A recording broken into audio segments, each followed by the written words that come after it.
Welcome back to the Two Pointers Podcast. I'm Trevor Everett, and I don't even know what the NBA is anymore, so I spent the last 2 weeks catching up, which is why every award show I've had the same guest on, and not obviously foreign to you being here, but looking forward to being back. We'll talk about MVP award, Rookie of the Year. We'll have some fun awards here in just a minute with our again, many-time guest here, Grayson Hill. We'll talk to him in just a second. Don't forget, I'm going to forget all the plugs, but don't forget to follow on Twitter. I'll be updating where I am this next couple of weeks. I'll be at the PIT this weekend, the Portsmouth Invitational Tournament, covering some draft prospects there. I'll be there Friday and Saturday, so you'll see some content from that. You'll see some more content from me coming from the Everything College Basketball Podcast because I'm now a contributor over there. So you'll see some other stuff lingering. But just keep up with everything on Twitter. You'll know what's going on. Don't forget SeatGeek if you're going to any concerts as the NBA season's starting to come to a close, starting the playoffs. Going to anything, sporting event, concert, whatever event in your town, code 2Pointers is 20% off, or $20 off, your first order. Everything down in the description below. All right, really quick. I had to get it out of the way. We can't delay this because there's going to be so much time really quick of what we're talking about. But introduce yourself. First of all, welcome back. Thank you. Introduce yourself to people that might be new here looking at this and going, I just want to hear this guy's NBA award picks. Yeah, this is like my 8th or 9th time on here. It started out way back in the good old days when this pod first started, so it's always great to be back. Always happy to talk NBA with Trevor on and off the airwaves. But my name's Grayson Hill. I watch the NBA a lot. I'm a Thunder fan, so it's very odd hours. My sleep schedule does not exist during the NBA season. I'll play a lot of late games. Don't ever play on national TV either. So just bringing a unique small market perspective to this award season. I love it. Yeah, don't feel like this is not a slight in any way, but it feels like you're starting to turn into the Joe House of this podcast, and that's obviously Bill Simmons' best friend from college, and he's, I think he brings him on whenever he wants to just talk to somebody he knows. So nothing against Joe House and his golf expertise, but don't take that as a slight. Joe House is hilarious. But no, he's great. I was going to show this really quick. Obviously, being at the Lakers-Rockets game, I didn't post much content from it. Somewhere on here is a Jalen Green number 4. The joke or the line I had to start us out was, I don't think there's a single Rockets piece of content in this entire spreadsheet to my right here or doc. So I wanted to, at least for my listeners' sake, not talk about the Rockets, and for the fans' sake, unfortunately, we won't be talking about them. So for the sake of our listeners, we will not be talking about them, but for the flip side of things, sorry, Rockets fans. But so I wore this in your memory, almost it's like a death of the season. Jalen Green did look really good. That's why I bought Jalen Green's jersey. I also made the joke to you that he might be the only guy with a contract after this 4 years. So we'll see what happens. No disrespect to anyone else, but they'll obviously fire coach and move on. So the Rockets are what they are. They were an unbelievable atmosphere for being 18-78 or whatever the hell they are. So they were unbelievable atmosphere. I have to give them credit for that. Obviously, I know that the home team being the largest market other than the Knicks is kind of a big reason that the crowd was pretty good. But I will say that the actual arena and the people and all that, it was a great time. I really do recommend. I've only been to 3 arenas, and I do think it's probably the second best one behind Madison Square Garden right now. I've only been to 3. Keep that in consideration. But yeah, it was a lot of fun. I really enjoyed Houston. Are you ready for ballots? Absolutely. All right, so we laid this out as MVP. People only really care about the top 3 that they think we're going to argue about. We're probably going to agree more than people think. But the MVP, we have a top 5. We'll discuss maybe why or why not. Rip the Band-Aid off. Rookie of the Year and everything else, we have a top 3, and then we've got some fun awards at the end. We'll also do all NBA teams, which is where the most fun and conversation will come from. So without further ado, MVP of the NBA regular season is Joel Embiid. Okay. Tell me why, because I do not have Joel Embiid, and you probably knew that. Yeah, I did. Not just for the sake of sparking a discussion between us. I just think this award, as like so many others and even across sports, it's not as much what you do, it's when you do it. Philly had their weird bumpy stretch in like October, which seems like it was 18 months ago. Denver has slipped up recently. The big part of that was that just awful lost to Houston, who we've mentioned too many times already, but that'll probably be the last time. The Celtics, you got Tatum also in the East. You've got obviously Giannis, the best player in the NBA. I think Giannis's problem is LeBron's problem through his career in his prime. He's the best player in the league, so it's hard to really put into perspective what he's doing, as historic as it is year after year. He's got 2 already. I think he'll add to that cupboard. I just don't think it'll be this year. So I'll take Embiid. This is going to be the year if Philly shakes their demons. I think it'll be this year. The East is the best conference this year, so it's going to be very, very tough. I would be a bit surprised, to be brutally honest, if they do come out of the Eastern Conference, but I don't know if they're going to have a better shot at it, just given what they've put together this year and obviously this stretch, especially recently, that Joel Embiid has been on. So I think it was a last-second steal type thing from Nikola Jokic, and I think Embiid will be the MVP. So, very easy answer. Unfortunately, I did not have Joel Embiid, but I think, all jokes aside, I have a really hard time giving it to a guy, and Giannis's quotes really helped hammer this down, and I'd hate this to be this close, but honestly, Joel Embiid's been really, really good. 66 games played. All these guys have played no more than 75 games, so it's not even a games thing anymore. Luckily, they all would qualify by 1 game, basically, or more. Right. So good, good on Joel Embiid there, managing the minutes throughout the year, 34.5 minutes throughout the year. 33 points per game, 10 rebounds, 4 assists. I'm only throwing this out there because there's no real statistical difference other than Jokic shoots 6 less shots. To spoil it, I do have Nikola Jokic as the 3-time MVP.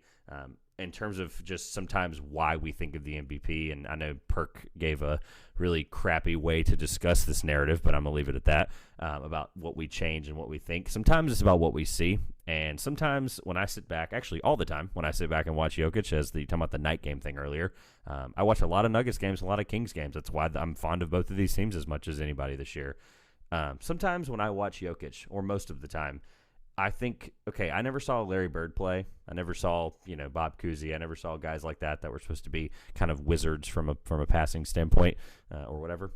But I just can't help think, like, this guy, you pluck him off of his team, and it's how you value most of your player, or most valuable player, excuse me. We'll get to that later. But you take him off this Nuggets team, and I mean, they were a 6 seed with no good second supporting star, with Jamal Murray being hurt and Michael Porter Jr. being in and out of the lineup.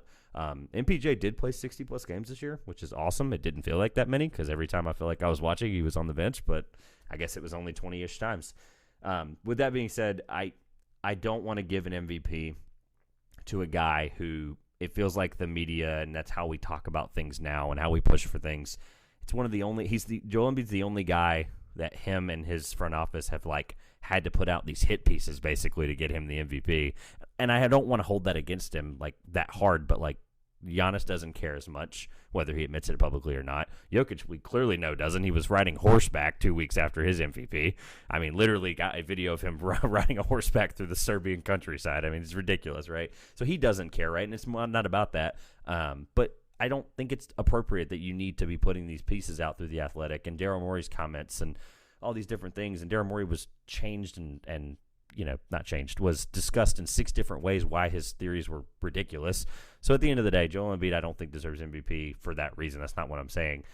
When I look at Joel Embiid, I think really strong, impactful two-way player. But with Jokic, I think most valuable, and I think if you take him off of and put him on any team, they're a 6-seed or better in any regard with any talent, and that's basically what the Nuggets did for 2 years, and they're the 1 seed now, and they're dominating, and he's the reason for that, and he's taken up a step in terms of his efficiencies despite the fact he's shooting 6 less shots. So that was an 8-minute answer. So anything about why or why not? Why are we not talking about Giannis would be the question.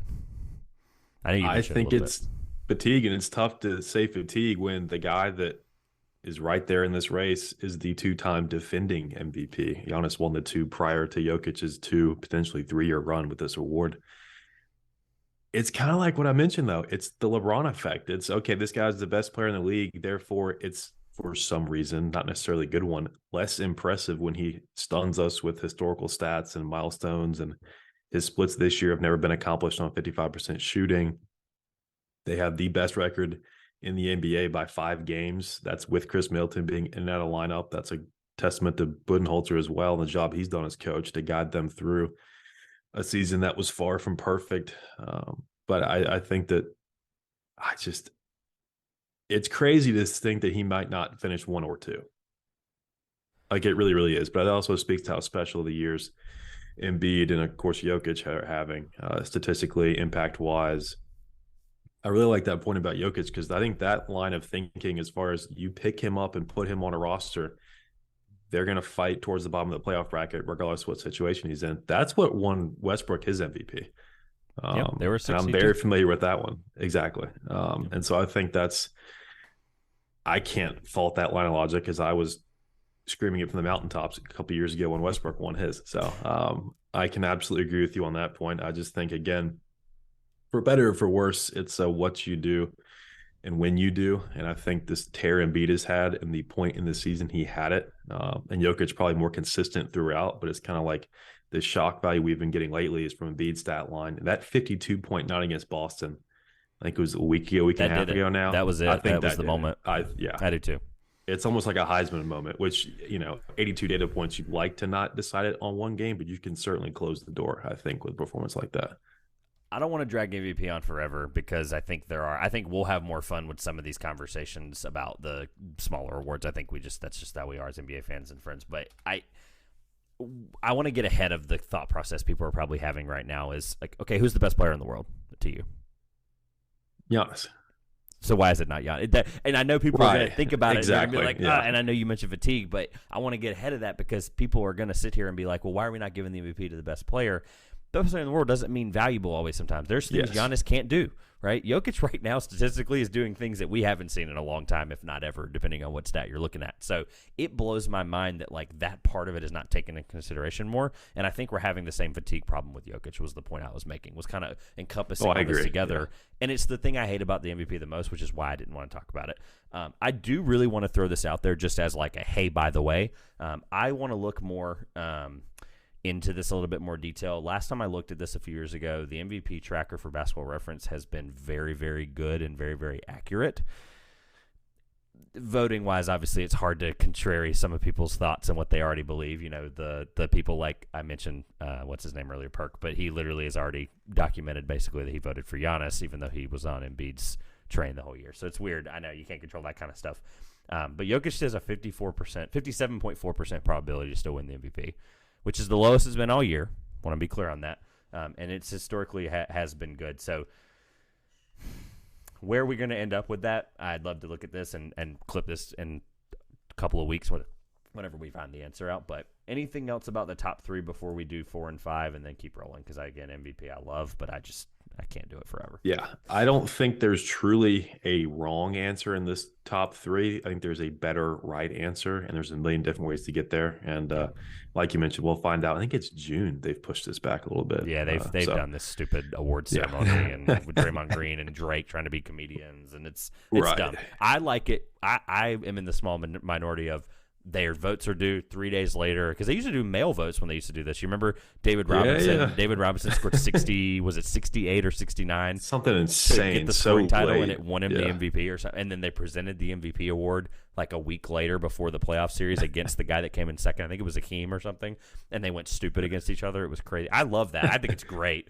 I think we need to bring that back, but I'd prefer that to finding out in 6 weeks for sure. When the conversation has come to a halt, it's like right. There's no more debate on it. Yeah, it's so dumb. They want to. Some of these guys aren't even playing. Actually, most of them by that point aren't playing anymore. So right. So I agree. All right, who do you have at 4 and who do you have at 5? Because I think I know one of the two. If my shirt hadn't given it away yet, I'm going to be on the Shai Gilgeous-Alexander train. And at 4 or 5 though. At 4. Okay. Because I think if you look at this team won 38 games, there was 2 bad losses towards the end. They easily could have been, won 40 games, should have been a 42 and 40 team. They're the inverse, 40 and 42. If you take Shai Gilgeous-Alexander off of this basketball team, they win like 6 games. It's so bad though, because I don't think that. I think that y'all are more talented than you're even. I love Jalen Williams more than 95% of this country. I love Josh Giddey. I love Ousmane Dieng. I love Trey Mann, JRE. Such good talent. It's crazy. Dario Saric, who will now be a Thunder legend just because that's how we got rid of Darius Bazley. I don't know. I think we'd be losing to Memphis by 70 again if we didn't have him. I think that gap, and you mentioned it with Jokic, and that's what I tried to be careful. Hint towards. Maybe I was going to use that a little bit later. But yeah, it's been incredible to watch his leap. I think individually has been awesome to watch too. You can go from good to great, but great to elite is a much tougher jump, and I think we've pretty much seen it this Great year. to all NBA. Oh, sorry, I'm not getting ahead of ourselves here, but like going he'll from be great he'll player be on to one of all those. NBA team is ridiculous, Right. which is we'll talk about in a minute. But geez, I mean, absolutely. So I'm not surprised you went with 4, which means you probably have Tatum at 5.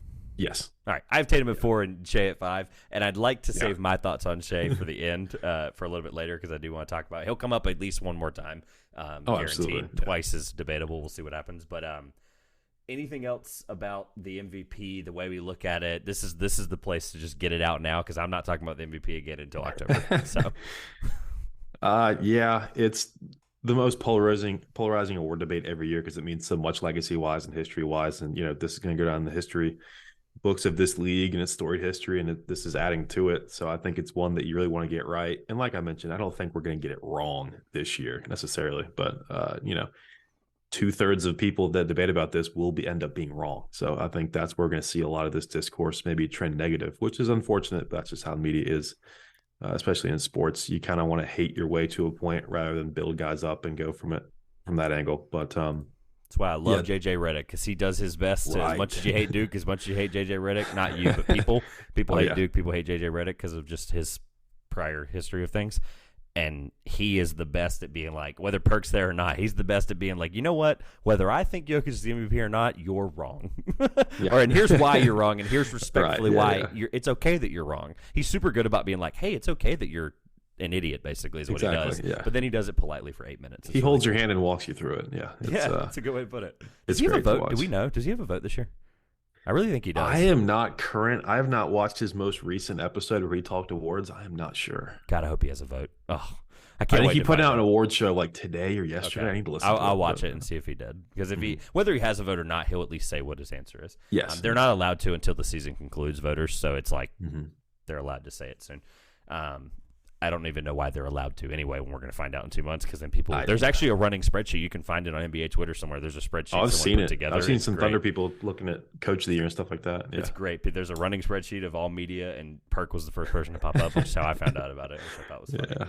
Still my most liked tweet this year about Perk. So anyway, Rookie of the Year is Paolo Banchero. Why is it not someone else? Because I'm a Thunder fan. No, I'm kidding. It's Paolo. Yeah, let's just not even. I love him to death, and I Yeah. love this Magic team, and I love everything that they're about. Yeah. They are unbelievable, and I'm really sad because I wanted to go see them. I was supposed to see them in December against Atlanta, and just it didn't work out. Flight got delayed 12 hours, whatever. Like I'm still mad about it, but yeah, Paolo Banchero is ridiculous. I don't care that he shot 1% from 3 for the better part of 45 days. It is what it is. He's not expected. It is what it is. But the fact that we're seeing like Carmelo Anthony type flashes from a rookie, I'm in. I was in before. I should have been in as a number 1 pick, and I don't regret having Chet number 1, but I really regret at least not thinking about Paolo differently looking back on it, because I feel like the Paolo bandwagon number 1 people were very okay with it then, and they just were so quiet, and they were like, I actually still have him 1. Mm-hmm. I just saw all these things, and it's just really funny because I don't want to get too much into draft and too much into Paolo, but it really did challenge me as an evaluator for this year, because I looked at Paolo last year and I saw all these little tiny things I didn't like that was very similar to Carmelo, because as much as I love Carmelo as a top 3 player in my opinion, like my favorite players of all time, he still was he did some of the dumbest things ever with the ball sometimes. Right. So Paolo can do the same thing. And I saw all these little things, and I kept making these little like, okay, this is why he's 3 or 2. I think I had him 2, so I guess it's not that big of a deal. But it's the fact that of like, why didn't I have it 1? And then now he's like the runaway rookie of the year. So whatever. Right. It is what it is. I have Jalen Williams at 2, which was why I was trying to like talk around the point and then come down and land the plane. I really think it kind of sucks that there is a literal 1 Paolo gap, because I like Rookie of the Year because I think it's fun to show like how good the rookie, which is why I want to do a rookie team. I think that's actually worthy of the conversation. But Jalen Williams is unbelievable. I think the last 30 games got him number 2 on my ballot. Yeah, 19-6-4 since February. Brief absence from Shea. He stepped up incredibly well. And every game mattered, as this team saw, until Dallas literally just quit with like 2 days left, which thank you, Mark Cuban, for that. They're going to get fined, and I don't know if they're going to lose draft picks or not, but that's going to be. Someone, Mavs Draft, shout out to Mavs Draft on Twitter, he said, "Oh no, a second we don't own. That's okay." They really don't give have the Thunder an imaginary second round pick again. That's fine. It's fine. We'll just add another pick to the second round and give it to the Thunder, and we will call it even. But yeah, I mean, I think it's just incredible to see from the 12 spot too. I know draft slot isn't a super relevant thing with this award, but just seeing how he's played It's in the as back of our mind, though. one of the better players in this class from the 12 slot. So again, huge props to Sam Presti for doing things we don't understand, and then they step on the court and you're like, oh, that's why you took him there. I think it's another hit for Presti. I'm really excited to see him Wednesday night in the play-in. Coming out of Santa Clara, really not a very hyped prospect until he got to the pre-draft festivities and some of his measurables came out, and they got to see him doing some runs on the court. But yeah, I've got him too. I tried for about 30 seconds to talk myself into putting him one, but I just can't take away from Paolo in the year he's had. I would love to see Paolo in the play-in next year with this Magic team. I think they're pretty dangerous. They beat some good teams in Orlando this year, a lot. I think Boston like twice maybe in a weekend or something crazy like that. Like they at home, look out. That was not a team you could just roll into on a Sunday at 3:30 and just go through the motions and beat by 15. So I think that Paolo 1 and Jalen Williams 2 for me as well. That's what makes me sad about not being able to go to Amway Center, because it is one of the coolest of places whenever it's popping. And they obviously, I think they lost to Atlanta. Trae Young had like 35 that game. Whatever, it is what it is. Number 3, Walker Kessler for me. I don't think we probably have any disagreement there. And I don't want to spend forever on it because we're going to talk about those 3 guys. Those 3 guys will be. It's just a matter of who the other 2 guys are on our all-rookie teams. But Walker Kessler had some ridiculous shout out to Josh for texting me some of these all-time stats for him as a rookie and some of his all-time stats as a defender. I don't have them in front of me. I think Walker Kessler, regardless, just what he's given to a team that honestly, 2 years ago, I would have never even thought he was a draftable prospect, sitting behind, it was a Baycott and who was it? Day'Ron Sharp, and him and Day'Ron Sharp were on the bench sitting behind Baycott and, oh, man, what was the guy's name? Brooks or something like that, man. Garrison Brooks. But, yeah, he was sitting there going, I want to shoot threes more, and I want to defend, and I want to show what I'm worth. And it's like, no, you shut up, sit down, and sit behind Baycott. And that's basically what it was. And 2 years later, he's valuable, and he's an all-rookie team type of player and a Rookie of the Year candidate. So Walker Kessler, some of the defense that he's offered from what Larry can't on the Jazz, it's been awesome to watch. Yeah, I'm with you there. He is in my 3 slot as well. Defensive Player of the Year, I'm hoping that you can fly the plane, because I didn't like any candidate. I'll be honest. This is one of the years where I was like, wow, they all have reasons I hate them, and I love them all equally from the things I do like. So, wow, I was like, there could have been 6 people, 7 people, 12. Right. Your best team's defender. He deserves it. Honestly, I even thought twice about Alex Caruso a couple times. If he had gotten in the starting lineup sooner, I really think it could happen. I'm with you. The Patrick Williams experiment went on like 6 weeks too long, so I think that truly cost him this award. 82 games, Patrick Williams, by the way. So Defensive Player of the Year, I'll be quick. I have Evan Mobley, because when he's playing and he's playing well, and they're putting him in positions, and I mention this all the time with people, so people probably sick of hearing this, but they play him almost like a free safety, and they let him roam, and they let him play in that power forward switch spot so that he doesn't get caught up in drop coverage and things like that. So when they let him do that against pretty versatile young teams, it's really hard against more of like you put him up against a Brook Lopez, you put him up against a Joel Embiid. Obviously Joel Embiid can beat anybody, but you put him up against a typical big, it's a little bit harder to see. That's why Jared Allen plays the role he does. But when they let him be versatile and use length, I really just think Evan Mobley is one of the best defenders in the NBA, and I'm super excited to see his growth, and I think he deserves the props. He won't win it probably, but I have him 1 because I think neither of the guys at 2 or 3 had a more convincing case, and that's just okay. I'm okay with that.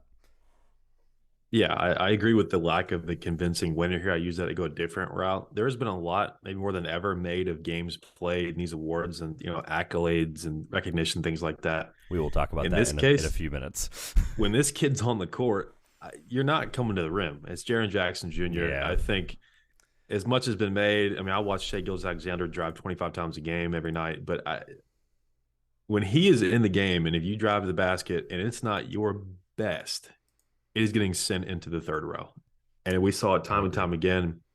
This Grizzlies team made a lot more noise off the court than on. Unfortunately, none of that had to do anything with Jaren Jackson Jr. Unfortunately, health, another reason he probably ultimately won't win this award. I don't even think he played 60 games. I think he's like 58 maybe. But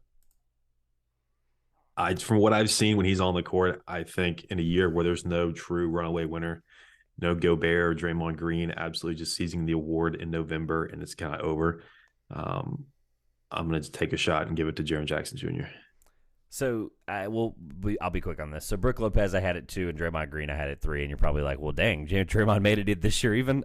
When he's on the court, they are a top 5 defense. When he's off the court, they're a bottom 6 defense. So I had to take that in consideration. And at the end of the day, I didn't penalize Jaren Jackson Jr. for anything games played wise, because ultimately that will matter eventually. I know that's for, if I remember correctly, with all the CBA stuff that just got signed, that is for all awards. That is for all awards, Yes. all NBA teams. So it doesn't matter. So yeah, I mean, give it to him while you can, I think would be the thing. And I would love to see him to have a really good, solid 68-game, 75-game season next year. I don't expect 82 out of anybody anymore, to be clear. I am not in that camp. I think the season's too long anyway. So if you play 72 games, if you play between 65 and 72 games, I'm fine. Like, it is what it is. I'm not going to hate you for it. And that shows because all of our MVP candidates literally played 71 games, I think, or whatever it was, 66 on average. Somewhere in there, yeah. So all of them barely made it qualifying anyway. So I went with Brook Lopez because to see a guy in Brook Lopez go from one of the worst defensive centers in the NBA when he was in Brooklyn and offensive firepower to just completely change his career around and almost win this award this year for me is ridiculous. Some of the stuff with him at the rim is ridiculous at that age, like the fact that he's getting up and just doing what he's doing at that age is just crazy. And then I should have probably had Jaren Jackson Jr., I'll be honest, but I gave him the midseason award, which I felt like is kind of like a cool midterm, whatever it is what it is. I gave you credit recognition. Then. Yeah, right. It is what it is. He was just getting back, and that's I can't discredit him for it. Yeah, I had Lopez 2, Mobley 3. Draymond would probably be my honorable mention at 4. So yeah, I think I'm glad Mobley at least made it for you though, because I thought I was crazy. Oh, absolutely. At first. Yeah. No. There's some guys that are left off, that the OG Ananobis of the world and stuff, but right, which was that horrible wrist injury, unfortunately. Yeah, and we'll talk about that in a minute with the all-defensive team. But it's a combination of these 3 guys are going to be on those teams again. It's the same thing as the rookie team. Yeah. So I told you before we started, 6th man of the year, most improved player, and coach of the year. I had more things written down than the previous 3 awards, and I'm kind of glad we just throttled through those. So 6th man of the year, you said that we were probably going to be all over the place. So I'm going to start with 3 on 6th man of the year because, again, people made it this far. They heard what they gave a crap about, and they've left. I can see it on YouTube. Right. You're not hiding from anything. I can see your watch time. So anyway, Malik Monk is my number 3. I told you I looked at odds, and I looked at some other things and tried to figure out where I was missing. He's second in bench minutes this year with 1,719, which sounds like a lot now that I think about it. Is that actually wrong?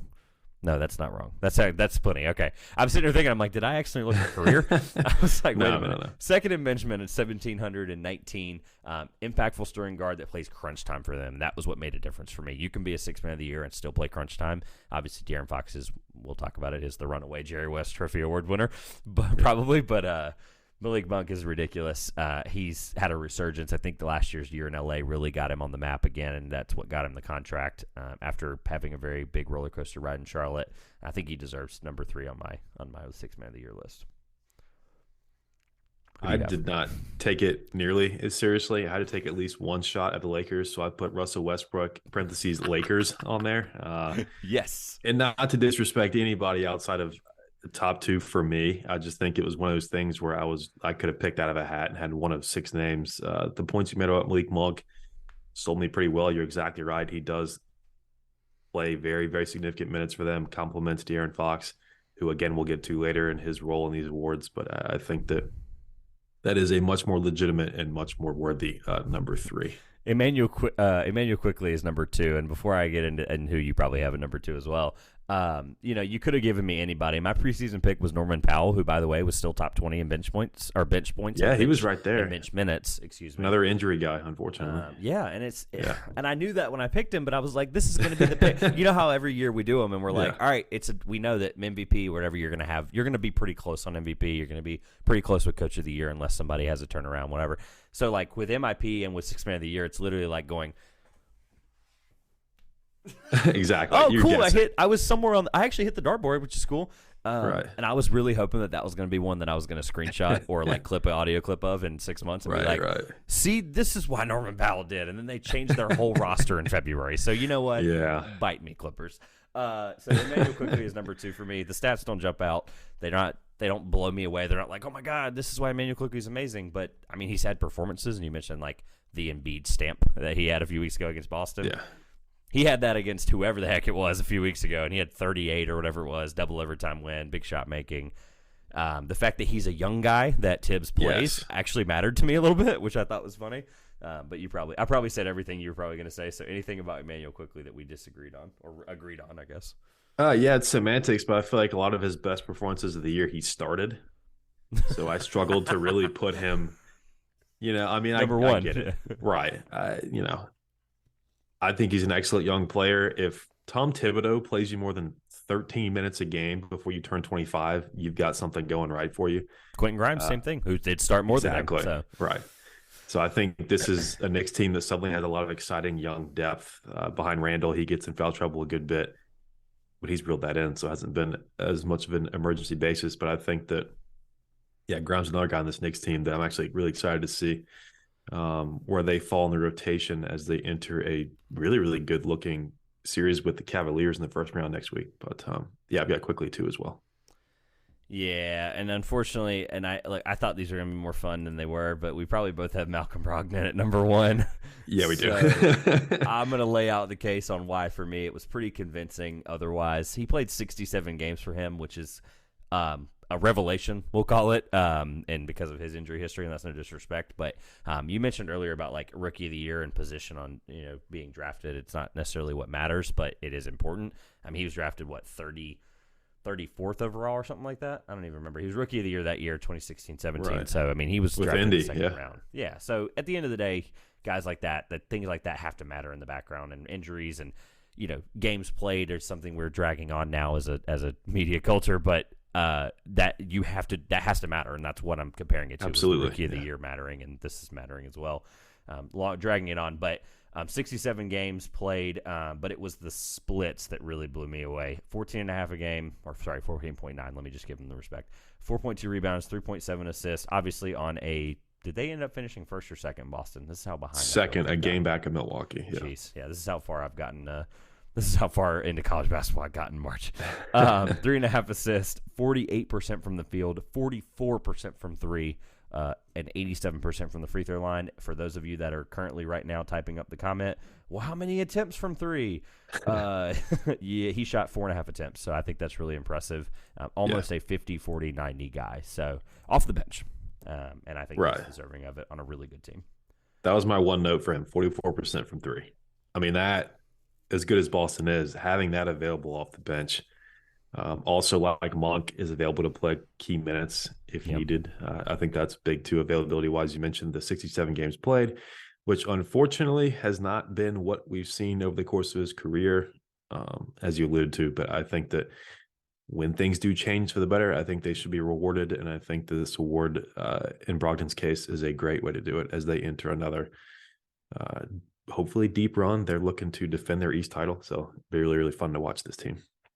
Almost a mini comeback player of the year award, which is what MIP kind of feels like. This is sixth man of the year. We're not even on MIP yet, but Malcolm Brogdon just could have won MIP 3 times in his career already because of the injuries. Played 35 games, peaks and valleys, trade. It sucks, and this is a cool tip of the hat for him. So, absolutely. Speaking of MIP, I'm going to give you 3 and 2, and I'm going to get out of the way. So I'll be really quick on 3, unless you want to discuss it. So I kind of did the same thing you did with sixth man of the year with 3, is I kind of went, yeah, honestly, this award's kind of stupid, so I just went with number 3. Is Markelle Fultz has been unbelievable in Orlando, giving Orlando a nod. I have no stats written down other than lead guard for Orlando has been the pivotal ball handler and leader that they've really needed, and he's improved his shot tremendously from a mechanics standpoint and from a confidence standpoint, and he honestly hasn't even had to even really lean on it ever because of what I think Paolo's opened up for them. Just when you watch the Magic, you watch them and you kind of take away, okay, Paolo's really good, Franz is really good. And then you start going, okay, where's Jalen Suggs? Well, he's not doing, whatever, he's trying to figure it out. Markelle Fultz has been what Jalen Suggs is supposed to have been here in the next couple of years. So I'm not giving up on Jalen Suggs. I'd love to keep my house on Jalen Suggs Island, but I currently am going to look for a small condo on Markelle Fultz Island. So this is the moment I'm talking about it, and it's out there. But Markelle Fultz has been unbelievable. Lauri Markkanen was my number 2. Again, I'm going to just tell you 2 and 3, and I'm going to get out of the way. But 15.5 points per game average over the previous 5 years for Lauri. That was what sold me. I was like, I forgot that he was still a teetering 15-point-per-game guy. He averaged out at 15.5 for the last 3 years. He has now 25.5 on better percentages on higher volume. So, and ridiculous percentages too, somewhere in the 40s and 50s, right? So, right. Lauri, I mean, this was his award to lose about Oh yeah, 35 games in, right. when they were winning. Now, if they were a Yeah, play-in team, maybe it's a I agree. conversation. But Yeah, they were the one I, seed for 2 weeks. Yeah, yeah, there you go. I So mean, it like, was whatever convincing reason Jazz fans needed to be like, all right, Laurie's our building piece. Like, well, okay, anyway. right. But Laurie's there, and he's unbelievable. And it's another instance. We talked about Danny Ainge way too long that time when we did the all-time GM draft, Right. which still was one of the funniest segments ever. I had a really good time with it, though. But I have a lot of the same things to say about my number one, but I will fill in whatever you don't say. So without further ado, why is Shea Gilgeous-Alexander the most improved player? Yeah, I mean, I mentioned it earlier. He went from a great player. Well, he started his Thunder career as an interesting, maybe gonna flash trade piece for Paul George, and was like, okay, Sam Presti wants to see something. I don't know what I truly expected his ceiling to be when that deal went down. It was not first team All NBA. I'll go ahead and just get that out of the way. But I mean, this guy is just ridiculous. Every single night, he's putting up 25, 30 points, getting it done. He's feeding guys. I mean, he's playing with a second year and a first year guard as their primary scorers. Lou Dort kind of fallen off offensively a bit. He's made up for that and then some, up near the top of the league in scoring, 30 a game. I believe he held on to that even through the late stretches of the season. I mean, the jump he had from last year, I was kind of like kicking my feet around at him not making an all-star team. I mean, this year, I don't know. This award was made for a jump like this, I think. And a lot of times we think, okay, like a good player got better. We kind of waste this award. But I think in this case, the jump he's had from the levels I mentioned earlier, from a great player to, if you don't have him second team All NBA, what the hell are you watching? I mean, he is literally a top 4 in that respect guard in the entire NBA, in little Oklahoma City, who scratched and clawed for the 10 seed. And I think, when we get Chet back and have another round of draft picks, and I think that'll only just increase the trajectory upward. But I think that this kind of like Memphis-esque path we're on right now, where we get in the play and maybe stun Denver, Steeler game, maybe 2 if we can even get there. But yeah, I mean, Shea Gilgeous-Alexander is the engine behind the most unforeseen team in the play-in this year. I think that we project to win like 20 games, especially once Chet went down in that preseason freak thing. Even with his talent and Shea being there and guiding along these young guys, like I mentioned, no one had us winning 40 games. People, I mean, 30 was a stretch. I think the betting line was like 24 and a half, 23, something ridiculous like that, and we surpassed that much earlier than expected. So I think that for all the reasons individually as well as a team, he is the driving force behind it. I think he'll land on a lot of MVP ballots as well. So I think if you're going to have him go from all-star snub to MVP ballot, I don't know how you don't have him most improved. So I'll lay out a couple things and we'll keep going. So field goal attempts up to percentage up 5%. And I value that more than most people. Right. 3-point attempts down 3, percentage up 4. Free throw attempt up 3. I'm just rounding, by the way. Right. Up 9% on 3 more attempts. Rebounds fluctuating around the same. Assists fluctuating around the same, which just blows my mind because he doesn't even need to do that right now. 1.6 steals per game. Almost won the steals title. I just want to put that out there. It was OG right Anunoby, there. 1.8 for OG Anunoby. We'll get to him later. If my only knock right now, under three turnovers per game, by the way. Yes. 1 block a game. I'm going. 31.5. If my only knock right now is that you're averaging 2.8 fouls per game, right? You're an All-NBA first-team player, regardless of what everything I just said. The other thing is I really love the value of when a player is not just a one-trick pony, and I'm going to tell you something he's a one-trick pony at, but then I'm going to tell you why it's important. You mentioned drives, right? You watch him drive 25 a game. You're really close, 23.9 per game. He leads the NBA in drives. At one point, he was number 3 in field goal percentage at the rim, and he was one of the only guards in the top 10. Or he was one of only 2 guards in the top 10 in drives per game. That was really early in the year, but that still spoke volumes to the drives. He's been number 1 in drives in 4 years. Shout out to Second Spectrum, excuse me. What I love is 51% from the field at the rim, 89% from the free throw line, so 5.5 attempts getting him to the line from those drives and shooting 90%. 17 points, and he scores his points total percentage at the rim is 71%. So 71 of his total percentage. I think it's okay to be a one-trick pony. If you're going to the rim and 71% of your total volume is coming within 5 feet. I think that's valuable when you're a 6'4" or whatever he is guard. I think he's pretty short for. And if you're fouled, you're shooting 90% from the free throw line. Right. Which is also huge. Percentage, passing 33% of the time. None of it makes sense. And I'll be honest, I'm enjoying every bit of it as a neutral fan. Like, I think it's great, and he's unbelievable. And most improved player is a stupid award. If he doesn't win it, then I'll personally burn down the New York offices. There you go. That's it. That's all I have. Yeah, I mean, as far as his efficiency and all the things you just mentioned, as far as the statistics in the paint and things like that, it's one thing to drive in the paint as a guard. It's another thing to have that level of success, not only early on, like you mentioned, in the stats that kind of popped out to us early on, because like, okay, this is nice. This is a nice Thanksgiving storyline. Well, he's also on his trend he was for drives recently, which is the part I was liking was, okay, if we're seeing this again, and last year he averaged, I still have it pulled up, last year he averaged 24.5. 81% from the free throw line, like I said, 18 attempts per game. So, like, similar. Okay, well, we're going to get another 25-point per game thing. People are like, well, it's only 6 per game. He's averaging 31. I don't care if 30 is the new 20. Like, this is unbelievable from a guy who's of this. He's 6'5". I thought he was a little bit shorter than that. But 6'5", 180-pound guard, he looks smaller than that when you're watching him. Yes. And for him to do that, for him to be that strategic with the paint and against bigs in that area, like, it just doesn't make any sense. Sorry.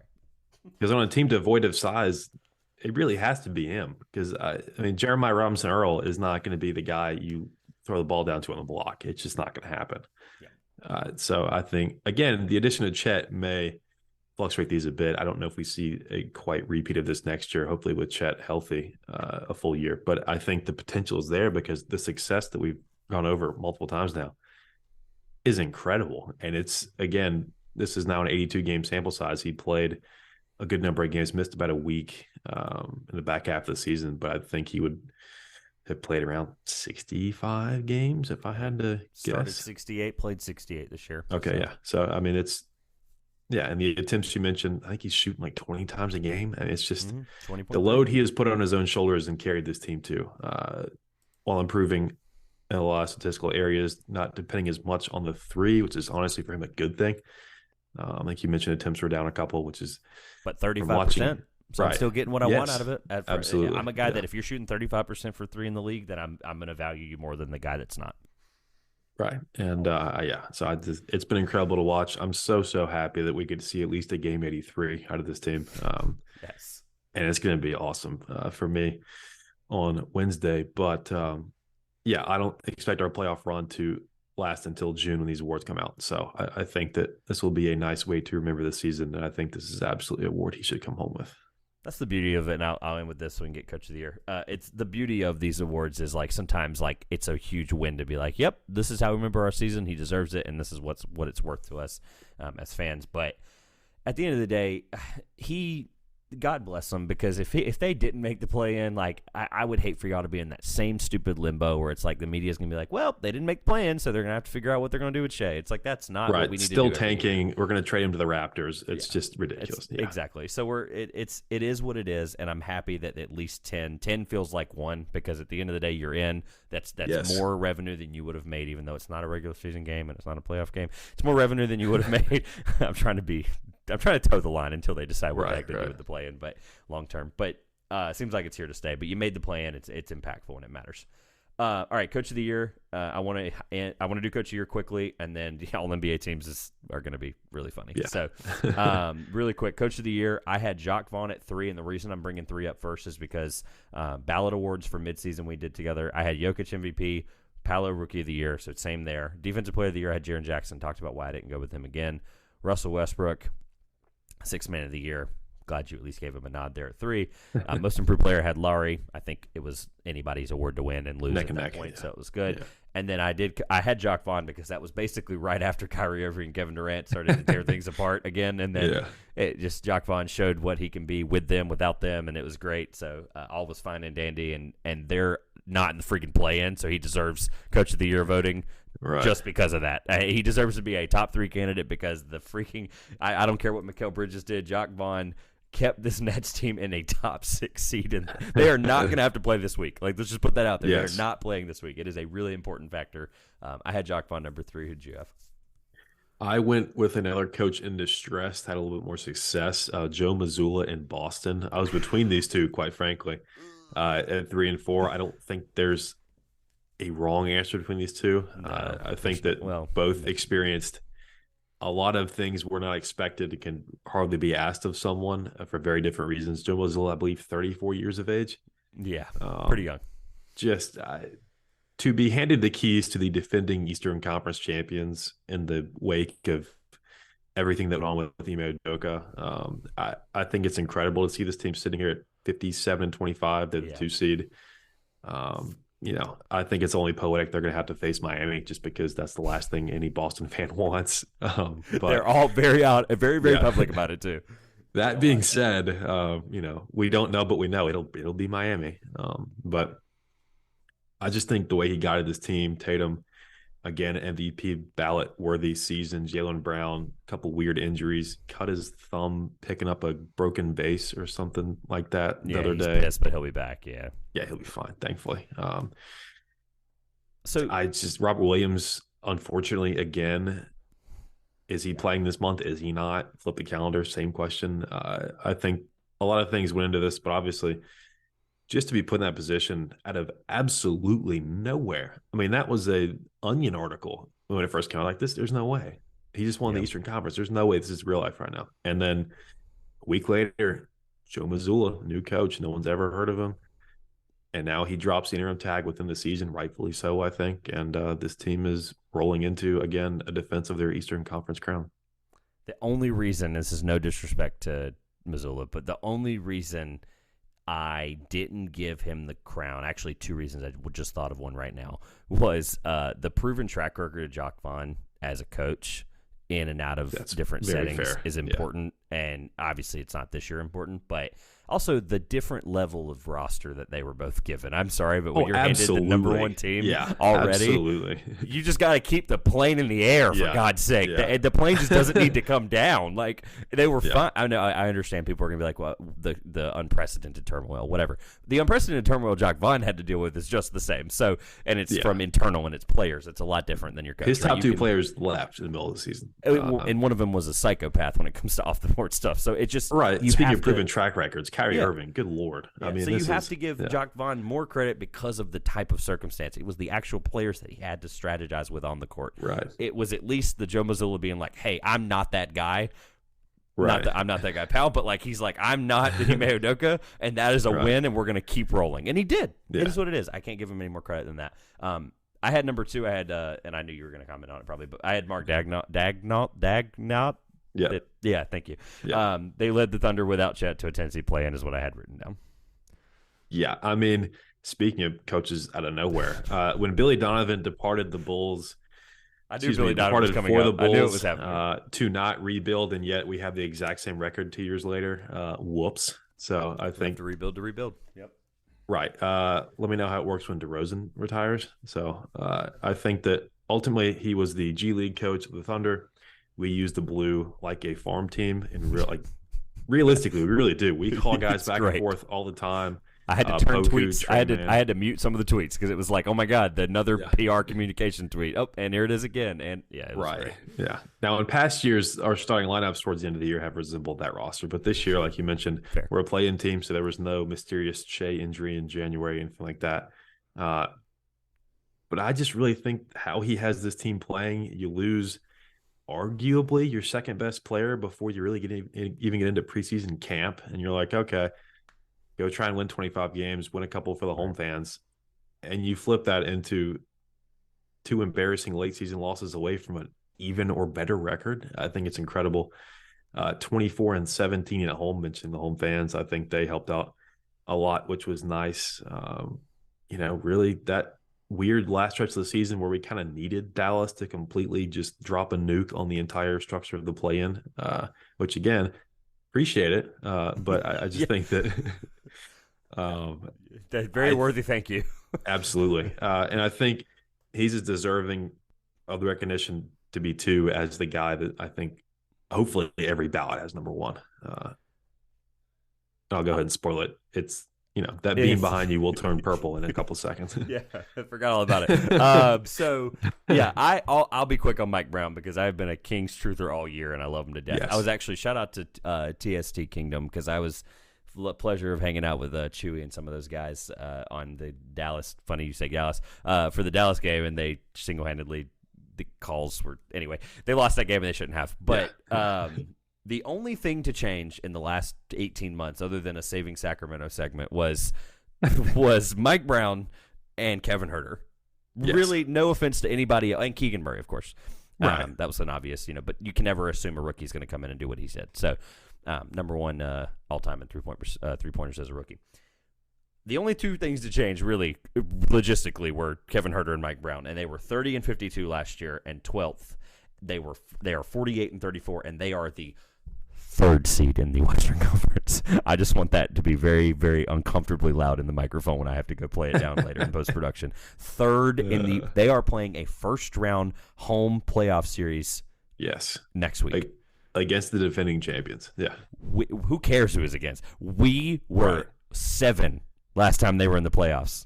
Yes. I am married. It was almost 2 decades ago. Put that out there. Yeah, I am married. The last time I was like just getting out of diapers. The last time that they freaking made the playoffs. Okay, the Kings deserved every bit of this credit. Mike Brown's an unbelievable coach. The only thing that scares me, I hate to be devil's advocate here, is I was really ready. I put it on my dock and I went. Last year's defensive rating, they were 26th because a full season it's actually a good stat. Not until you get a full 82 games, it's actually a good stat. And then I went. Full season this year, defensive rating for I'm like, oh my God, they're like the same place. I thought they were a defensive team. They're the same exact place, basically. Yeah. They're within like one spot. So it's very and the further from the basket you get, it gets quickly more concerning. Yeah. He's not the guy on the floor defending players. Right. I get it, but he's the guy orchestrating those decisions. So I have to give them some kind of credit. They have been really good defensively this year. I know that doesn't speak volumes in that percentage or in that defensive rating, but at the end of the day, they will be able to scheme and game plan the Warriors. The problem is they lost a very important game this year against the Warriors because of a phantom foul call. So I'm really hoping that we don't have that happen again, and the Kings are known forever as the phantom foul call team. So I just need them to win the first round. I think it'd be unbelievable, and I'd love to celebrate with Sacramento. I really would. Yeah, I mean, another quick aside on that Golden State first round series. I think a lot of people are looking at the Warriors and say, okay, Poole, Clay, Steph, they're going to make 15 threes a game.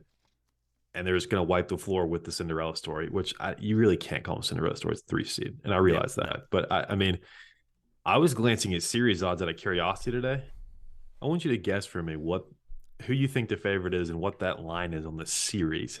I saw the text, unfortunately. But okay, they're like minus 300, and it's that stupid. Is so disrespectful. It's ridiculous. And I am one that hates the Golden State Warriors for purely basketball reasons. For more than almost anybody you'll ever meet in your life, because 2016 happened, and that's all I'm gonna say about that. But I can't wait to see where the money ends up when the series begins. Yeah, 78%. I cannot believe you can currently go invest your money in the 3 seed to win a series at 2-1.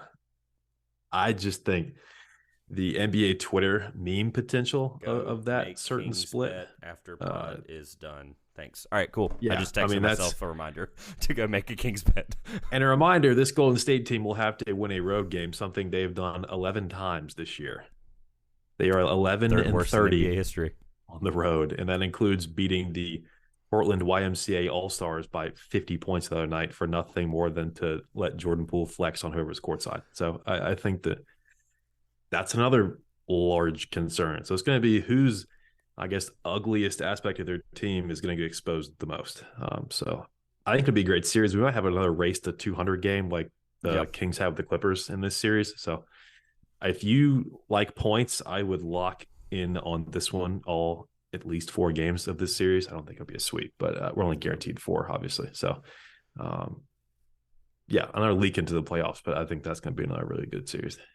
No disrespect to De'Aaron Fox, but let's just tie the Kings bow together and move on to all NBA teams. De'Aaron Fox is the Jerry West Trophy. It's the inaugural Jerry West Clutch Player of the Year. I don't have any stats written down. I've watched the Kings more than I ever thought I would.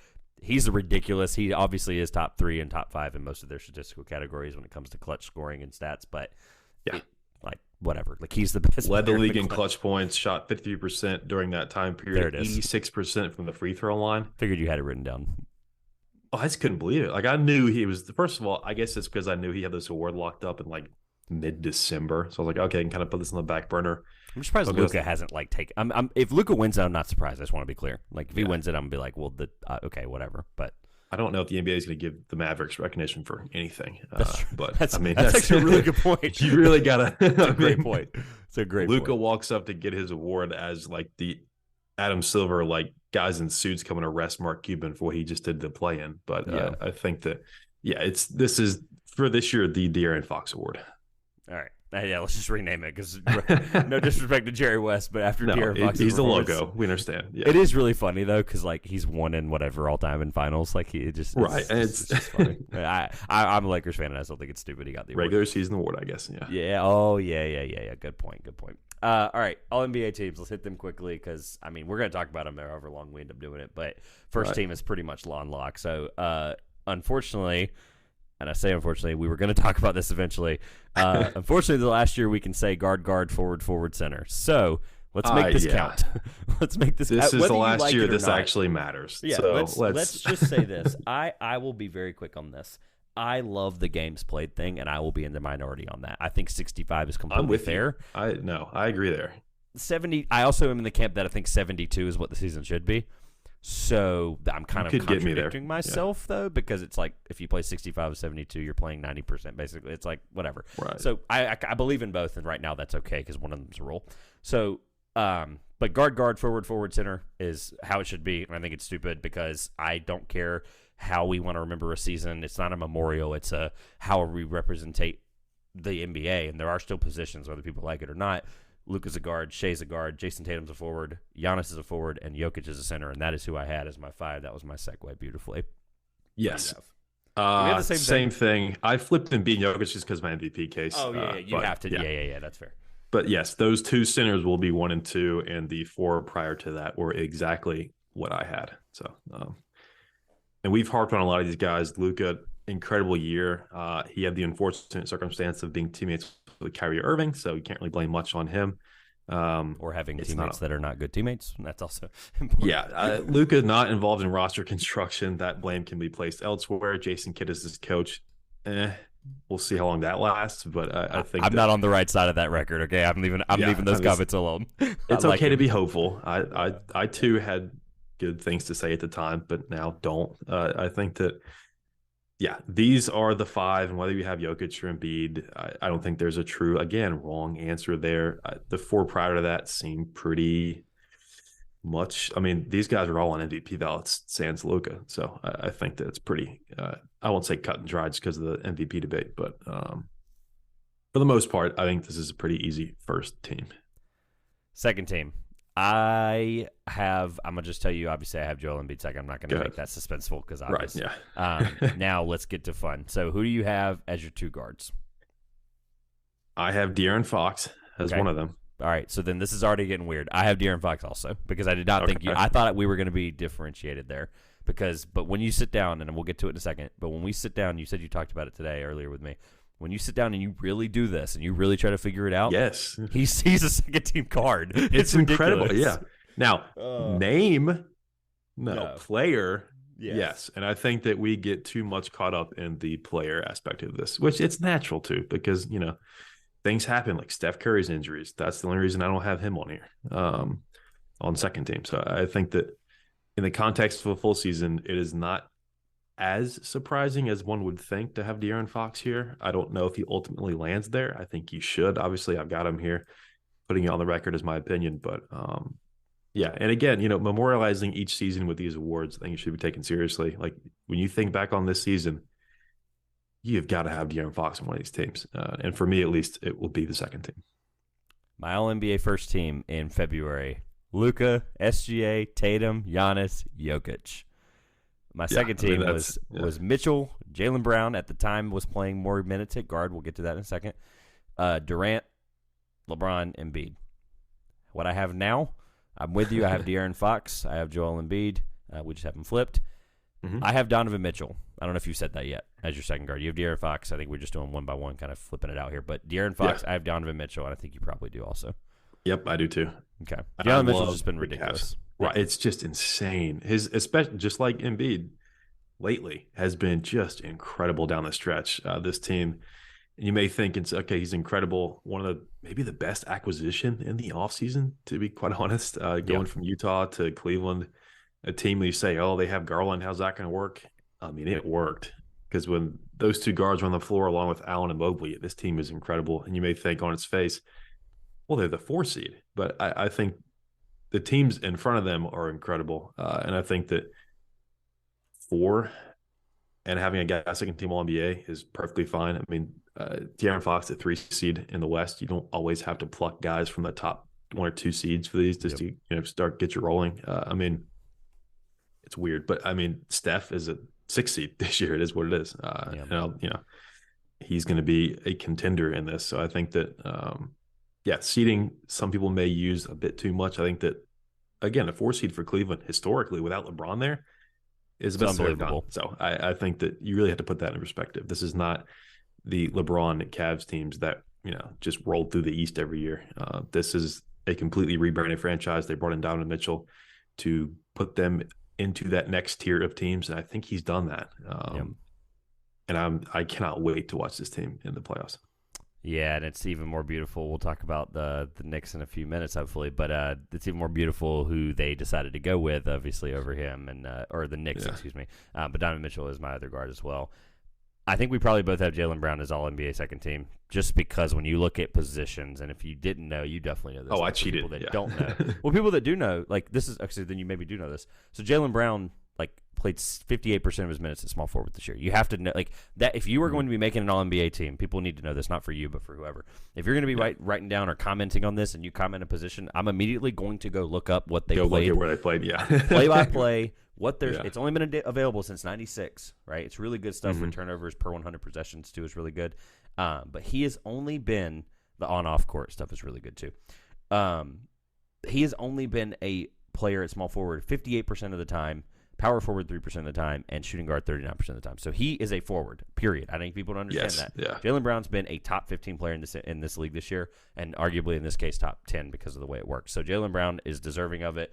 Jaylen Brown stepping into Jason Tatum's absence on the court for him. When he's on the court, they're up 5 points. When he's off the court, they're -4. So they're better when he's on the court. Excuse me, I'm stuttering through this, but he is an unbelievable player. He's deserving to be there, and I think it's ridiculous people don't have him.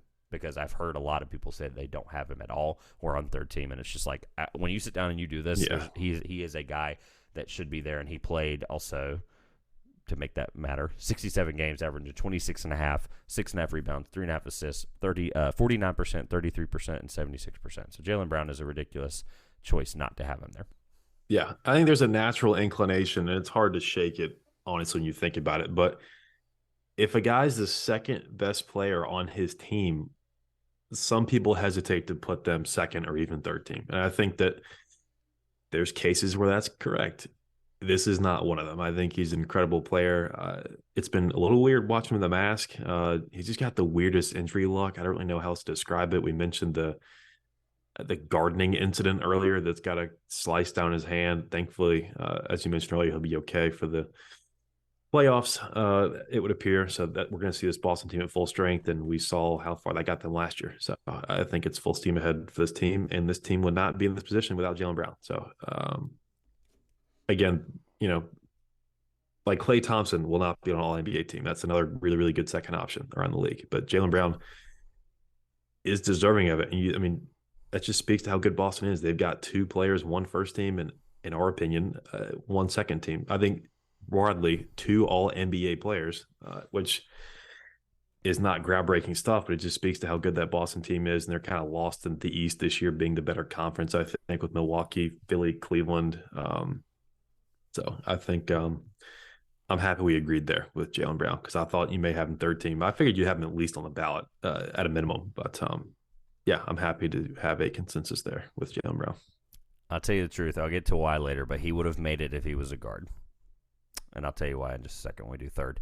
The That would have weird been so much tougher for me. The weird, yeah, it would have been hard because of Curry and Lillard and some other guys. Right. The weird one was All NBA second team forward number 2. I had Julius Randle. I've got Jimmy. I knew it. And I was between those two. I really, really was. All right. I'll save my thoughts till we get to honorable mentions. But I hate to do this because I don't want to keep going on forever. I want to keep this close to you're fine. Give me 30 seconds why Jimmy Butler deserves to be there. Because I don't think he's a top 15 player this year. I'm sorry. I just think I'm a little bit more impressed. I'll stop short of bias towards guys that are just the driving force behind teams. This Miami team, historically one of the more stable organizations. They always find a way to be good. They're not tanking, anything like that. I just think that, did they set out to be the 7th seed this year? Absolutely not. We're joking about them playing the Celtics. That's not where they want to be. They want to be, I think they are truly feared by Boston just because of what we saw last year from this team. But I just think I have a lot of respect for Jimmy Butler and the effort he puts in. If he's on the floor, he's playing like it's literally life or death. I could be persuaded out of it. I just think that, again, when guys are the reason their teams are, in his case, in the play-in barely, I think that I've got to give some sort of nod to him. When I didn't find a way to prior to this, there really wasn't a way to do it. Is second team a little high? Maybe. I just think that that's one of those guys that I've followed through his career, and I'm higher on it than maybe I should be, and that probably is reflected in this. But I think, like Jaylen Brown, he's got to be on here. It's just tough. And like I mentioned earlier, I spent an hour today just going back and forth, rewriting these second and third out, trying to find one that I could read out loud and put my name on. And I think that Jimmy had to be on one of these for me. But I could certainly be persuaded with a Julius Randle case. It was very, very tough for me. But that's who I have on second team. Yeah, the team thing sucks because without him, I mean, God, they're fighting for Victor Wembanyama. I mean, I don't care. Yeah. I don't care about Bam Adebayo. I don't care about Kyle Lowry. Right. Who's one of the worst. That doesn't move the needle for me. No. Exactly. But his field goal percentage is 53.5 or 53.9 this year. So 54%, 48 last year on basically the same attempts. 2-point percentage shooting 57% from 2. 85 from the line. His 3-point percentage went from 23 last year to 35 on the same attempts. Like, something's flipped. I mean, the defensive end is part of where I leaned against, was just because you average 1.8 steals doesn't mean you're a good defender always. And he's starting to show his age a little bit, and I didn't think he was as impactful as a defender despite the 1.8. But all right, I don't want to linger on Jimmy Butler too long. I could see it, and we'll get to it in a second. Jaylen Brown, we went with there at forward. Julius Randle, I went with. So I guess the question is, we'll stay on forwards since we were just talking about Butler. I don't have Butler there, which is why I said we'll talk about him with honorable mentions, because I just had to go with some of the, like, when I encapsulate a season, when I think about how a season was thought of. I'm sorry, but I thought of this season more with Anthony Davis and Lauri Markkanen, which is who I went with as All-NBA third team. Yeah, I know I did it with Jaren Jackson Jr., but the Anthony Davis thing, when he's on the court, he is absolutely, he might be. It's more important than LeBron James this year when he's on the floor. Absolutely. Period. Yes, I would agree. That matters. That's why I did. Yeah, I mean, that's the 7th seed across the bracket in the West. So I think that's absolutely a fair point. And maybe public discourse has tainted my view on Anthony Davis. The street closed line will ever live in infamy, for better or for worse. Because like you mentioned, this Lakers, talking about fighting for Wembanyama, I mean, they had to shut down LeBron in mid-January without Anthony Davis, because this team just would not have had the life that they do. I think with that duo on the court, and as AD emerging as the best player on that team, night in, night out, impact-wise at least, I think he was my first guy off. And it came down to games played, and I'm going to contradict myself immediately with one of the guards I have on this list, again, due to impact. But I think that I really can't make a strong case against Anthony Davis other than for the 80th time we've brought it up, the games played part, which I hate because it takes away from the accomplishments they had when they were on the court, and injuries happen. Especially with bigs. I mean, look at Zion Williamson. That kid who's on the court is electric, but his body just cannot take it. And thankfully, Anthony Davis is not that prone to injury. But in recent years, it's been tough to to watch him watching this Lakers team. At the end of the day, Jimmy was first off for me, so it's not a disrespectful point to either of them. It's just the fact that when I think of this season, I think of offensive impact. That Anthony Davis stretch, I can't think of one moment right now that Jimmy Butler had or stretch that he had that would have kept this in. It was in much quieter. Yeah, Anthony Davis's play this year was better, and sometimes the better player deserves it, despite the games. Obviously, wouldn't qualify next year, but 55 this year. So, Right. Lowry, I went with. Did you have Lowry as well? I did not. I had Curry as a guard on third team. I went with forward. What about? I went with Anthony Davis and Larry Markkinen. What about forward? I thought you said Lowry. Never mind. My bad. Oh, no. Lowry? Yeah, I was no shot. All right, Trevor. Sure. Yeah. Okay. Lowry. Yeah, Laurie. Sorry, yeah, I did say Laurie Markkinen. Absolutely deserving of an All-NBA nod for me. We talked about him earlier, too, so that's good. Right. Yeah. Runner-up in the most improved race, but I think that his flowers should come in the form of an All-NBA nod. I'm glad we have him both on here. We alluded to a couple times now, just making sure that certain teams and players were recognized when you look back on this season, and you can't look back on this season without mentioning Lauri Markkanen's name. They took the league by storm for like a month. Like Portland and Utah were like the top three of the West for weeks to start the season, which was insane. And of course, things shake out how they do over the course of an 82-game season, which of course produced the emergence of Walker Kessler, which we've touched on. Danny Ainge might go to prison for what he did to the Timberwolves, but I think that this Jazz team is special. Record won't reflect that through the course of the season, but I think Lauri Markkinen, my dynasty league king, is certainly deserving of an All-NBA nod, and I'm again really, really happy that we have him on here. Yeah. All right. You mentioned guard already with Steph. Go ahead and get it out of the way. You have Steph at guard. Who do you have as your other guard? And I'll tell you mine, and we'll discuss. I have Steph, and then I've got Damian Lillard as my two guards. Okay. So, Damian, I'm with you. I remember on the court, that team you mentioned, YMCA All-Stars, off the court. Without him, of course. Yeah. His on-off is stupid, and it doesn't make any sense. It's bad.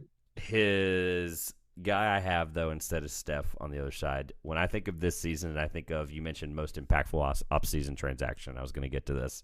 Jalen Brunson was the most impactful off-season transaction, and he's proved it. And I hate to give the Knicks a second and a third team guy, but they're a top 5 seed in the East, for Christ's sake. They deserve this conversation.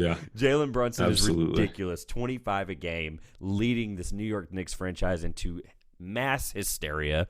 And honestly, just leadership, impact, off the court, on the court, best ball handler, best lead playmaker.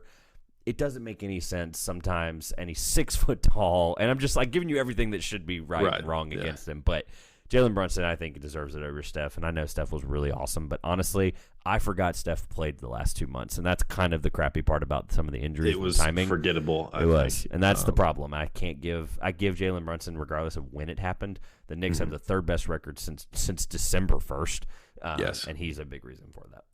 Yeah, I mean, my nod to Jalen Brunson came in the form of the most improved player. I had him 3 for what it's worth, but I could hear that case all day and be swayed, especially down in the third team. He was in that pool of players I had written off to the side as can I shoehorn this guy in here? Weighing guys head to head. Yep. Right.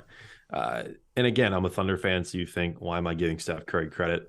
He's just that good. And like you mentioned, he was in and out, mostly out of the lineup, missed a lot of games. But I think, again, going back to impact, you take him off this Warriors team. I don't care how good Clay looks once a week. I mean, this team is not great. No Wiggins, too, for a lot of the year. Right, which I'm very, very happy to see him back. But, I mean, they lost Curry for a year, and this team picked number 2 overall. Now, they completely missed on the pick, but they picked number 2 in the NBA draft. This is true. In the midst of what some say is a dynasty. So I think that, again, impact, and I may be overusing it in certain cases, but again, I may be leaning towards names in this case too, because Steph Curry, obviously automatic Hall of Famer, greatest shooter of all time, all these things. But when you zoom in on one particular season, he's on third team, which in October, none of us would have had. And I think that, am I boosting him up above guys like Brunson? Maybe unfairly, potentially. But it's just more of his giving him credit for the greatness coming in and the benefit of the doubt there. That's what's going to be, and this is not an All-NBA debate, but it's at the end of the day, it's how you value it, and if that's what you value, then I'm not going to discredit anything. It's the point for me is like I don't care enough about one more All-NBA, because by the way, when you look up and you argue as somebody who's going to be working on a top 75 or a top 100 NBA player all-time pyramid this year, spoiler, Jalen Brunson's not going to be on that list. Spoiler. Steph Curry will be really high on that list. Spoiler. Yeah. But the point is that all NBA teams aren't all NBA third teams. We don't count the team. We count how many times they were on a team. So that matters. And if that's okay with you, that's great. I think Jalen Brunson, I have to look at it from season to season, and that's the way I value it. And he was unbelievable this year. And I know people are going to say, well, that means he's a top 15 player. He kind of played like it. So I kind of have to give him that. So talking about engines behind teams, Jalen Brunson fits that category absolutely. And that's the part, like you mentioned, like for most improved player or whatever, it's like sometimes impact and some of this other stuff and how much do we weigh star name, whatever, like take a guy off a team is another one. I think that matters less for third, like all NBA especially, but third team specifically. It's like if this was an MVP conversation and there was no clear fourth and fifth candidate, Steph deserves that conversation more. Yeah. I went with Sabonis because he was the only guy, really, and when you sit back and you went centers, he was really the only guy left, which is kind of crappy, but he was also 100% of his minutes were played at center this year. That doesn't make any sense to me because I specifically remember him playing power forward in my head, but he just never did. Literally never. So 0% at power forward, so he was 100% a center. Obviously wouldn't have mattered as long as it was above 50. Sabonis deserves to get some kind of credit, and that is the credit I'm giving him. Yeah, just missed my MVP ballot. Did not miss my All-NBA teams. He is also my third team center. All right, I'm going to be really quick on honorable mentions and then one point I want to make, and then we'll get to all rookie, all defensive, and we'll rapid fire made-up awards. So really quick, honorable mentions for me, see if you had any yes or no. Jimmy Butler, Steph, obviously. Jaren Jackson Jr., games played would have hurt him regardless. Right, that's true, yeah. I tried to grand landscape best players on some of the best ballpark, absolutely, though. Evan Mobley and then John Morant. Ja was one I wrote down initially, and I just started thinking about the season in context, and I realized that a lot of it has nothing to do with basketball, and that's the part I hate the most about it. But I mean, but we would, if we were voters, I would have to consider it. Yeah, absolutely. And I mean, when you look back on this season, the first thought about Ja that comes in your head is not going to be a 40-point game on a Friday night. It's going to be all the crap that happened in the last month or two. So, and the suspension and everything else to follow that. But I think sans that, he is absolutely right up in this tier of players. But unfortunately, he's also in the miss category for me, but he's not far off. You could have talked me into him over Damian Lillard or Steph, and honestly, that's how you had your team anyway. So that would have been like that's the next guy off. Right. And then actually, Ja is not my last one. Mikal Bridges is my last one, and I'll tell you why.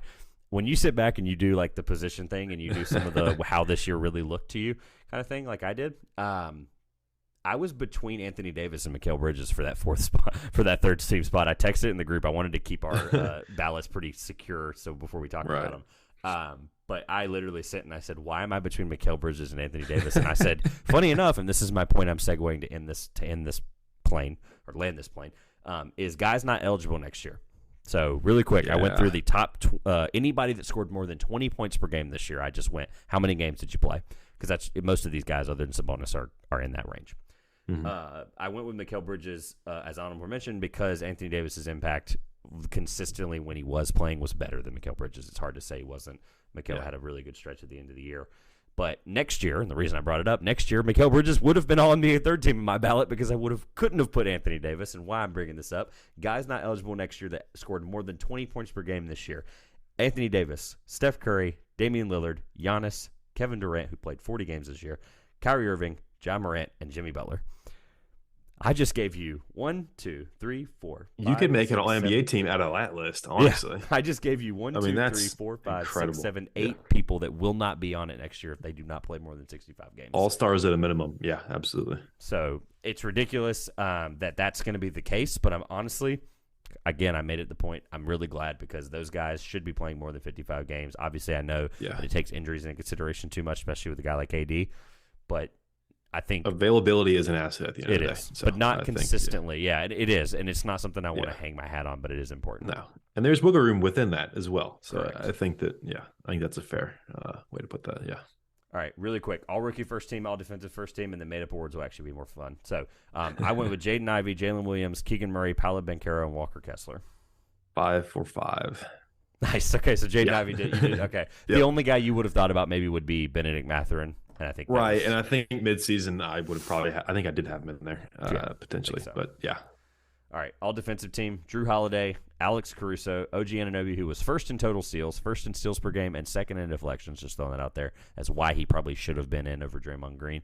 Evan Mobley and Brook Lopez. Yeah, I had Drew and Caruso, Mobley, Lopez, and then, of course, Jaren Jackson Jr. Might have been Defensive Player of the Year. So no OG because of the wrist injury and stuff.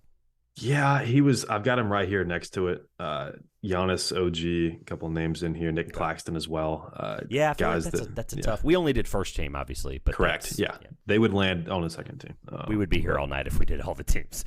Right. Yeah. Exactly. So why isn't Claxton not a first? It's like this isn't. Right. I just don't We're do splitting those kind of hairs pods. I don't. And like you mentioned, it goes down the same as the data point legacy was. So yeah, but yeah. I don't particularly care about all defensive second team. I think we should just get rid of it. Who are the best 5 defenders in the NBA this year? Right. With it. But anyway. 6 through 10, take it or leave it. Yeah. I can't even tell you an all defensive second team other than when Marc Gasol, I think, was first team but not an all-star. I think was kind of the only defensive team that ever mattered. But anyway. All right. Made-up awards will rapid fire, and then obviously can't do an NCAA title pick, but I don't remember what your last one was before you left. Houston. It probably was Houston, so same here. We'll do title pick off vague play-in results that we don't have. Made-up awards really quick. Surprise team, who do you have? I mean, it's the Kings. Yeah, as a Thunder fan, it is the Kings. Yeah. Like, what? 12 to 3rd just doesn't. They win the award, period. Yeah. Biggest disappointing team, we both have the Dallas Mavericks. Correct. Okay. Honorable mention, the Warriors on the road are awful. I'm going to remember that this year. I am. More road wins than Pistons, Rockets, Spurs, end of list. That is embarrassing in a title defense. Very fair. Yeah. Should have been fired mid-season. That one, for those that weren't here for mid-season awards, should have been fired 3 weeks ago, I think is what I said, or a month ago. I had 3 candidates. Before I give you my answer, I'd love to hear what you had.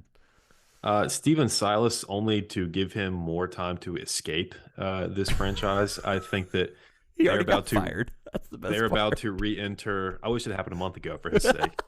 They're about to re-enter year 0 of the rebuild for like the 4th time with a roster full of 19-year-olds and 30-year-olds. So I mean, there is a man out there or woman that can come in and fix this. It's not Steven Silas, and I don't think we need to keep. And now Darvin Ham has done great with the Lakers, but they throw these young coaches in here. Yeah. With these, I mean, there's more talent on the Lakers, obviously, but I mean, for this to be his break, I mean, that's just tough. I think there is someone that will maybe fix this team.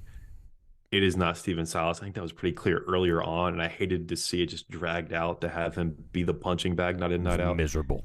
I thought that was unfair. He's not the one in the draft rooms trading anything for these guys. So, I think the talent's there. I think there's a lot of guys with really good talent. I think so too. The problem is they just don't. They're not playing together well, and it sucks. No, and it's just there is a situation, right?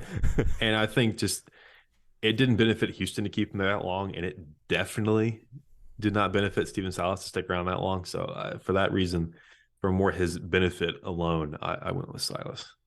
Okay, so even though he got fired already, right? Yeah, I wish it had been earlier. Yeah. Okay, who would you have done if it should have been fired midseason? As in, like the guys right now that we've ended the season with as head coaches. Is there another one?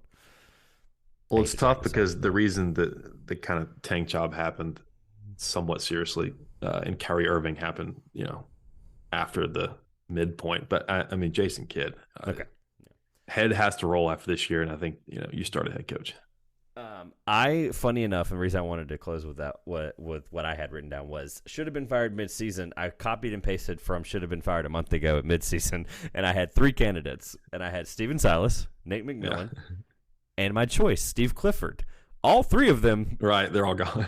2 of them are gone. Steve Clifford is still there somehow. Yeah, and some of his comments and some of his defensive antics and saying that some guys were better when they actually weren't. Shout out to James Powright for that. But I had to go with process elimination because the other two guys are fired. So I was like, well, You were Steve too Clifford good has with been it at horrible. midseason. It was beautiful. It was like, oh, wow, all these two guys really do suck, and only one of them's left. So I went with the one left.